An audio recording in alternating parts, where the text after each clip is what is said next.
This is Raul Ramirez of Kung Fu Culture, and I know it's been a while since we did a live stream or podcast here, so I wanted to make sure that we did something, and hopefully we can do them a little bit more regularly in the near future. So, with that being said, let's go and do some announcements. So, UCLA, all our classes are actually being held at UCLA anyway, so UCLA classes will be starting again very soon. They are on the quarter system, which is unlike a lot of the semester systems that are in a lot of schools, if not most schools. So UCLA classes will start later in the year than most other schools. Like most other schools are already back in session. UCLA is not back in session yet. So um, you'll be seeing more videos coming up soon, like more new videos as classes commence and stuff, and more instructionals and stuff. So feel free to ask or request any kind of instructional, or if you have any questions about, like, some actually recently in some kickboxing matches, you saw people using back fists, which you're not going to see in Muay Thai matches, but you will see also in Sanda matches. So stuff like that, we definitely want to be talking about. But we can even talk about other topics just like today. So let's kind of get into it. So like today, or recently, there's been a myth that was launched like years ago. It's been thoroughly debunked, but people still believe it. So what is that? All right, so this myth is that the like kung fu or Chinese martial arts came from India. Like, so, like, if you're listening, like, how does that sound to you? Like, do you like? So you got to think, like, so wrestling and martial arts. So wrestling in particular, if you look at wrestling, it is considered like one of the oldest like styles of martial arts on Earth, right? So even in our oldest discovered text, Gilgamesh, right? So from from the, like, from the Sumerians, Gilgamesh has like a wrestling match towards the beginning of it, right? You also have in the Hebrew Bible, right? So you have like a wrestling match with Jacob wrestling the angel and stuff. So you have these old texts mentioning wrestling. So, with that being said, it means like humans have been engaging in, like, not only like fighting each other, but even wrestling around with each other, playing, right, playing like martial arts, wrestling stuff, even striking arts and stuff for the dawn, since the dawn of humanity, right? So it's not just like um, uh, China was like, just doing nothing, playing patty cake, farming, and everyone being polite to each other and stuff. It, it's just not the way humans have been. So martial arts have existed in China way before Buddhism ever existed.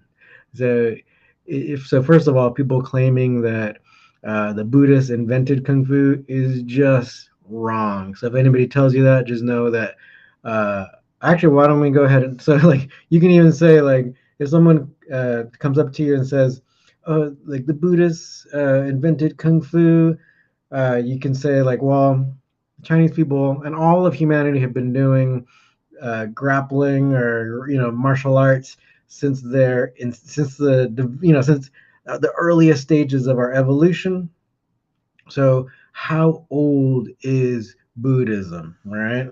So if you're thinking about humanity being very, very old, you can ask. You can even you go like pull up your phone and go like this: how old is Buddhism? And then you see, like, Buddhism originated in India in the 5th century BCE, making it over 2,500 years old. Okay, so humans have been around much longer than that. And then you can even say, like, when did Bodhidharma go to China? According to Britannica, most traditional accounts state that Bodhidharma was a South Indian dhyana master, possibly a Brahmin, who traveled to China perhaps in the late 5th century. The late 5th century. So that means that it's very recent, right? Compared to like the whole uh like, like existence of humans in China, Buddhism has not been there that long. So and also there's all these different uh, like resources and stuff. So basically, and also too like so you have so the main claim is that Bodhidharma went to the Shaolin Temple and taught them martial arts, and then that spread to China. It's just ludicrous from the beginning. It makes no sense whatsoever that the Chinese people didn't already have martial arts.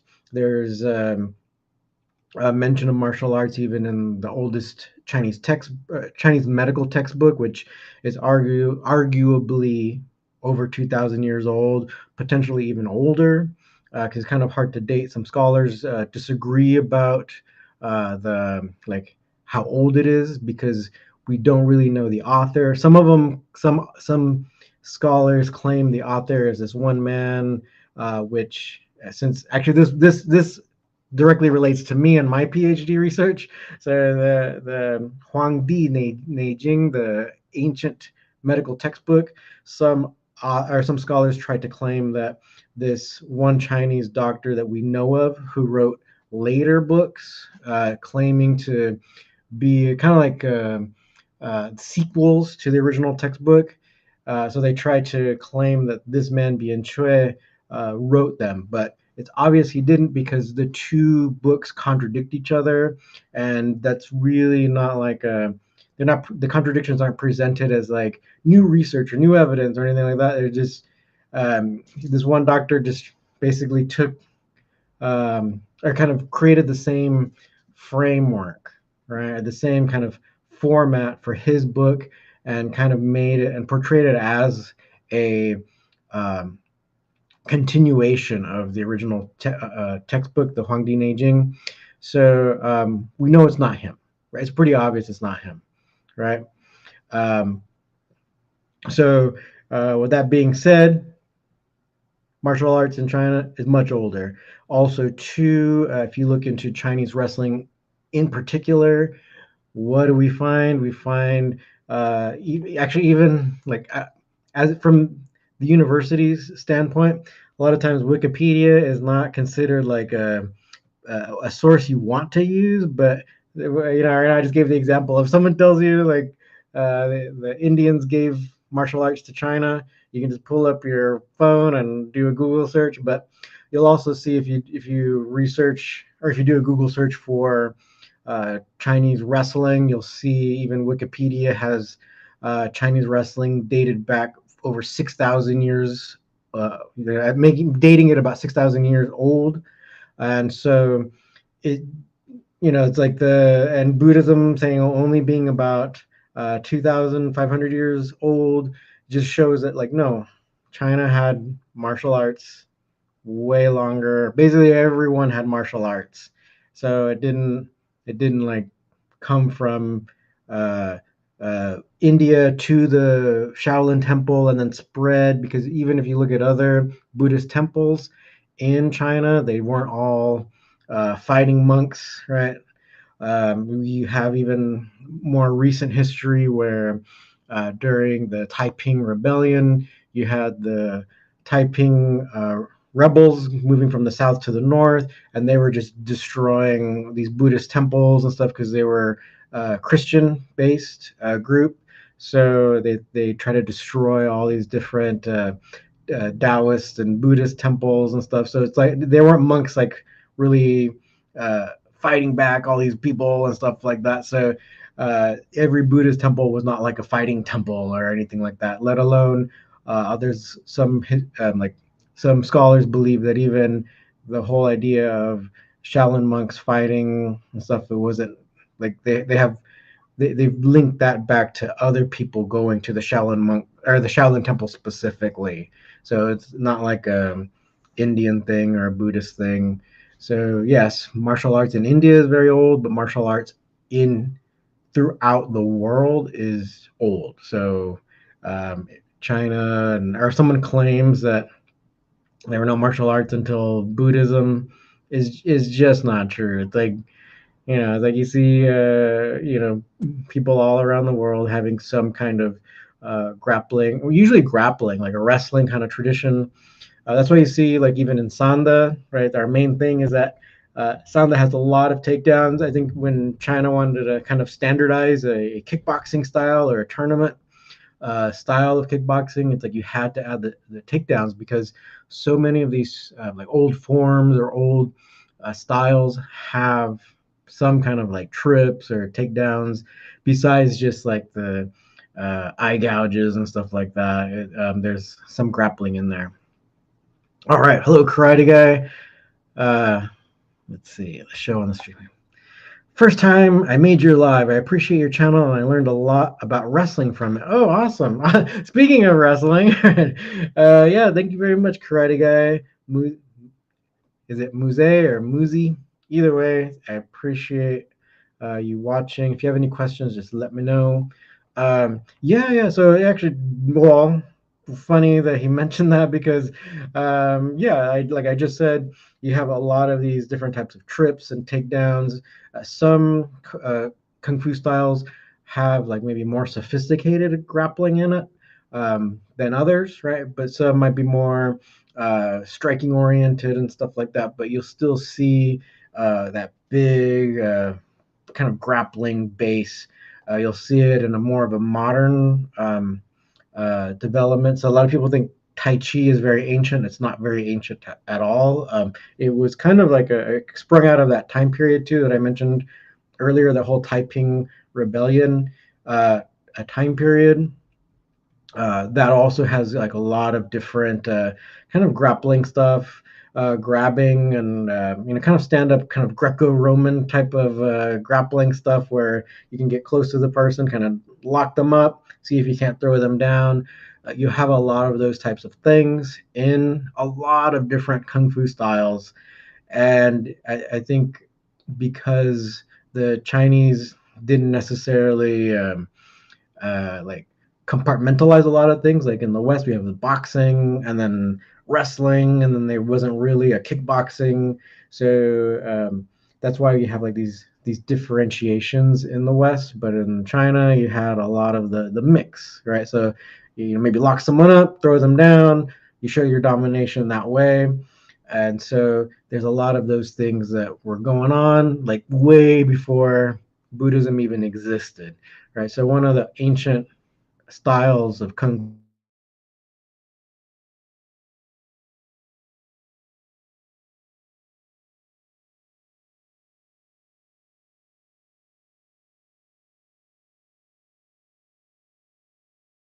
mixed the grapple consider any type of wrestling or grappling being the way of like societies, right? And then you get some more sophisticated striking stuff maybe later or develop. Yeah. So, but anyway, I'm definitely not an expert on like that development, but it seems as though like say like a lot of the society started off with some kind of grappling, and then you have like a mix of stuff, and so you see that in China, and but see, it's kind of a lot of it's under the umbrella of Chinese wrestling, and then all of that is under the umbrella of kung fu, and say like kung fu in itself isn't necessarily considered martial arts, right? It's always been considered the idea of someone putting in a lot of hard work to develop their skill or their ability. That is kung fu. So it doesn't necessarily have to be fighting, right? It is like the like there's like a lot of like say like wisdom books where it talks about like the even like well, there's one example, I can't remember the author, but there's one example of a butcher, right, making his art, doing his job, right, doing it so expertly that he's kind of developed the whole kung fu of being a butcher and stuff. So that is an old Chinese um, like kind of wisdom thing. I wish I had that. I wish I had the author off the top of my head, but anyway. But actually, you can find that in the book called The Second Book of the Tao by Stephen Mitchell. So, the second book of the Tao is a collection of wisdom passages. So it's not all Taoist stuff, but Stephen Mitchell, the translator, he put together a lot of things that he thought were interesting from different authors, different Chinese authors from ancient times, and put it all together in one book. So you can check that out. I really like Stephen Mitchell's translations of stuff. He translates different languages, so not just Chinese stuff. He's translated stuff from like German. He even translated Gilgamesh, mentioning Gilgamesh earlier about being one of the oldest documentations of wrestling in like literature. So anyway, Stephen Mitchell's really great at translating because I believe he still keeps like the poetic nature of a lot of these old uh, like poetic passages. I think he's pretty good at kind of translating that into English and kind of keeping that there. Anyway, we got another comment here. Karate guy, I'm going to Hungar class at the local community center once a week now, and this is a very interesting topic for me. All right, so if you have have they said anything about kind of like the history?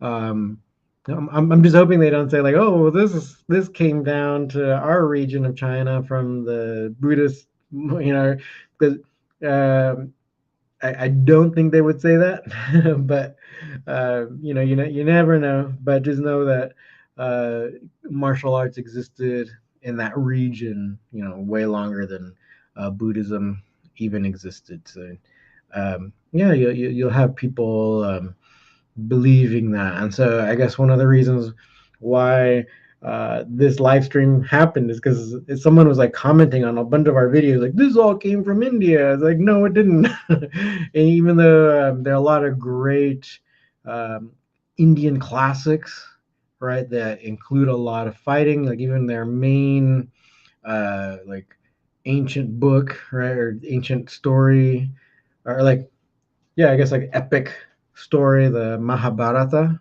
or Mahabharat, right? Has a lot of really cool fights in there. A huge battle that has some of the most famous wisdom texts in existence, right? The Bhagavad Gita. I don't know if you know about that one.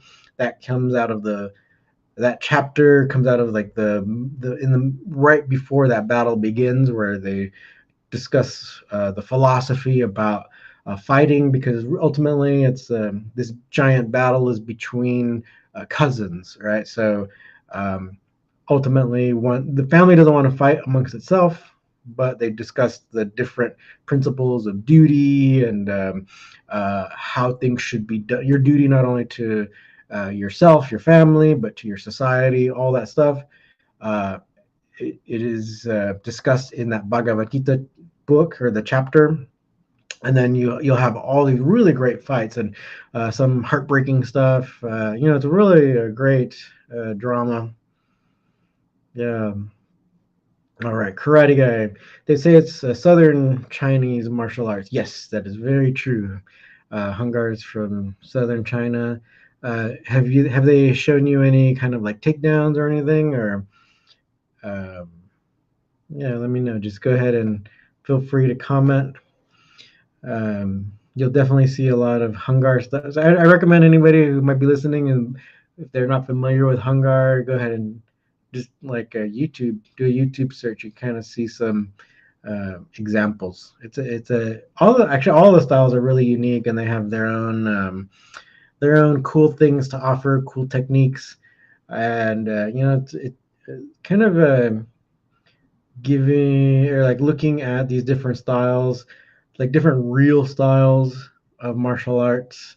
You can learn some stuff, and the thing is, um, you can kind of like see things from a new perspective, which will be great, especially thinking of like grappling and stuff. Say nowadays, jujitsu is so dominant, right? So you'll have chances are if you want to be competing, there's going to be like a local jujitsu tournament or something. So um, you can like take a look at these different styles and you can kind of develop, you can incorporate it into your attacks against like the average kind of mainstream like jiu-jitsu practitioner. But same thing, even like I mentioned earlier, there is like kickboxing and Muay Thai. So Muay Thai is kind of like this dominant, kind of like the jiu-jitsu of striking, where Sanda is like kind of considered like this different thing that not too many people know. So you get people coming from this different perspective, the Sanda perspective, and you see, particularly the women, like a lot of Chinese women are winning in MMA. Oh, we had like this past UFC, you had one fight. It was in the undercard. It was the headline undercard fight. You had Irene Aldana, like the Mexican woman, versus the Brazilian Dumont. And so the Brazilian actually is the Sanda fighter from Brazil, and she won. But what you see is you didn't see your standard kickboxing. You saw someone who was actually using a lot of the front leg kicks very, very well.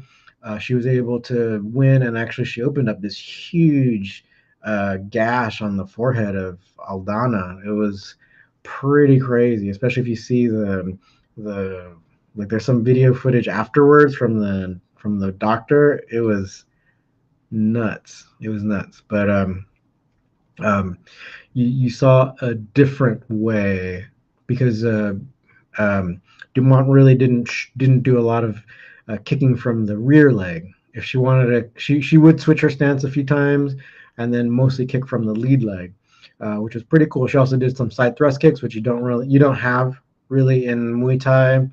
I think nowadays there's been a couple pro Muay Thai fighters, so they're starting to incorporate the side thrust kick, and they're calling it the Thai sidekick or something like that. They're trying to claim, oh, it's a little bit different or whatever, but no, I think they just saw the value of it, and like they're just like anybody trying to say like, oh, this is our way of doing it, and they have to make it seem like it's a little different, but I think they saw that it's effective, right? And so they're trying to incorporate it, but it's still not like the main practice. You're not going to see every Muay Thai kickboxer doing that or using that kick. All right, karate guy. Yes, a few sweeps with grabs. Yeah, yeah, totally. Like Hungar will definitely have stuff like that. And actually, kind of like going back to what I was saying earlier, is like a lot of these traditional kung fu styles have some kinds of not only like a mix, right? They'll have a mix of the grab and then maybe a trip or sweep, some kind of takedown, and where you stay standing because that kind of shows the dominance there, or like how we talk about like in Sanda, how a lot of the competitions will be on a stage and you can get points basically get points, and you can pretty much win if you throw someone off the stage so many times. That kind of goes back to the tradition of fighting on a stage and throwing someone off. And even though like back in the day it was like more of a platform where they can get hurt falling off, uh, in modern times you want to protect the fighters, so everything is padded. But it still comes from that idea where it's like if you throw someone down, you throw them off the stage or throw them off the platform, and you're still standing, it just looks good, right? So that's why a lot of the styles will kind of have that, where it's like maybe you'll tie someone up, kind of grapple a little bit, or catch their strike, or somehow the leg or the punch. You kind of tie them up, and then you find a way to throw them down, and that's like very common in a lot of kung fu styles. All right, so that's why there's always been kind of like that striking grappling combo in a lot of kung fu styles. So um, kind of just shows where it's like you kind of have that all over, but it doesn't mean that it all came from India because it's obvious that it didn't. It was in existence for thousands of years, right? So, like going back to the whole point where it's like yeah, someone continues these myths, right, or spreading these myths. Maybe some people will believe it, which is unfortunate. So that's why at least I'm here on record. I wanted to make sure that because people were commenting on some of our videos, like, "Oh, this all came from India." It's like it's obvious that it didn't, and Chinese martial arts again is thousands of years older than even Bodhidharma coming to or going to China, and just the existence of Buddhism at all, right? Um, so if you want to claim that martial arts came from India, it's like um, you have to find some even earlier historical Indian, to claim. All right, so no, it's just like all humans were, play fighting or actually really fighting, So you have that all over the earth. So no. Oh yeah, actually, like I haven't necessarily seen this so much on our like kung fu videos, but some people that they'll also claim that everything came from Egypt, and that also is not true, right? So it's not uh, like so. Go ahead and put it this way, where it's like you have different regions on the earth that are considered cradles of civilization. So you have people who are far apart from each other, thriving in certain regions. So their martial arts were growing and developing in different regions far from each other.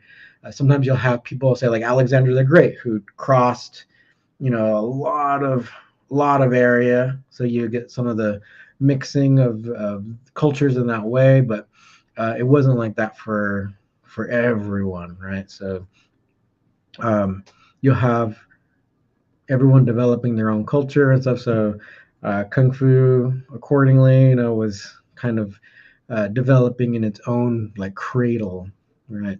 So it's just it's just not true. All right, so feel free to ask any other questions. Karate guy, I'm happy that you're enjoying the topic. I kind of wanted to get that off my chest. Oh, actually, one of the other things I do want to kind of mention is that there is a book that people refer to. I'm surprised that people still refer to it, but because this came out like probably over 10 years ago, where it's a thick book where basically someone makes a lot of false claims. This guy, actually, I was still, I think, kind of in the university at that time because it was like many years ago now, and um, the author was just like thoroughly like debunked by a lot of other scholars. They're just basically saying what I just said. It was like someone's claiming the whole Indian thing, Bodhidharma thing, and then made a big fat book about it with all these different like claims, and they were citing the book, trying to make it seem all like realistic, like they did research, but everything kind of falls. Not everything fell flat because again, like people have been fighting since, or wrestling and grappling since the dawn of time, and so that person was uh, even yeah, I don't want to talk about him personally because the guy died already.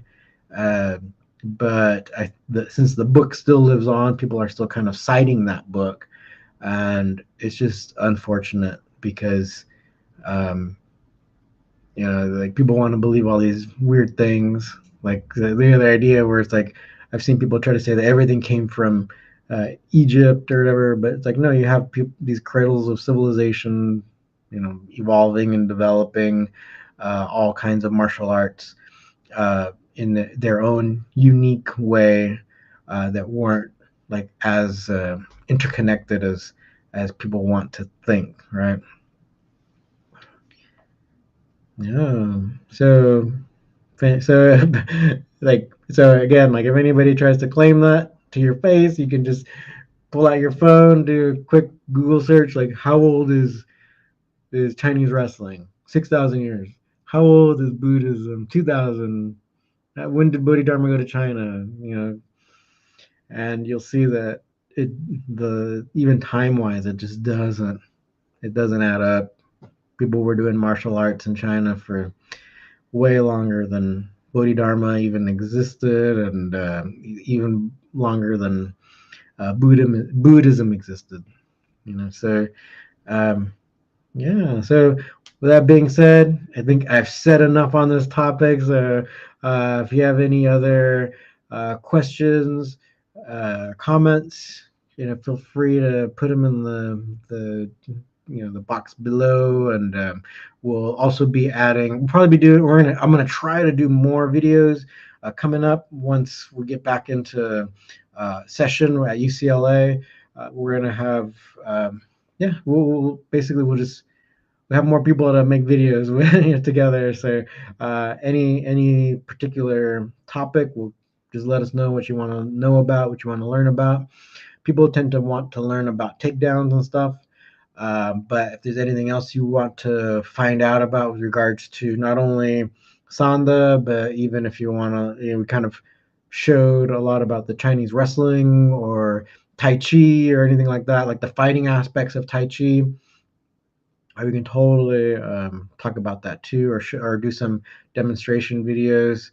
Um, yeah, all right. Thank you, Karate Guy. Yes, now you do have a comeback for that. It just doesn't make sense in the chronology, right? So yeah, yeah. Like they try to make it seem like Chinese people were just yeah, playing patty cake, and and yeah. So no, everyone was grappling, and even in, like, say, with regards to our other channel, the Catch Wrestling Alliance YouTube channel that we have, um, wrestling existed in the United States even before catch wrestling came to the United States. So because people were grappling, people were doing all kinds of competitions and stuff. So um, it just, yeah, it doesn't make sense where everything came from like one thing, or everything came from India, everything came from Egypt. It just it doesn't make sense, and it's just not true. But like, maybe if people rely on your ignorance, I guess, to try to make you believe something. All right. Okay. So we'll go ahead and end it here. Thank you for watching. Thank you for listening. And feel free to keep asking questions. Let us know what you want to know about. And then we'll see you really soon. Thanks.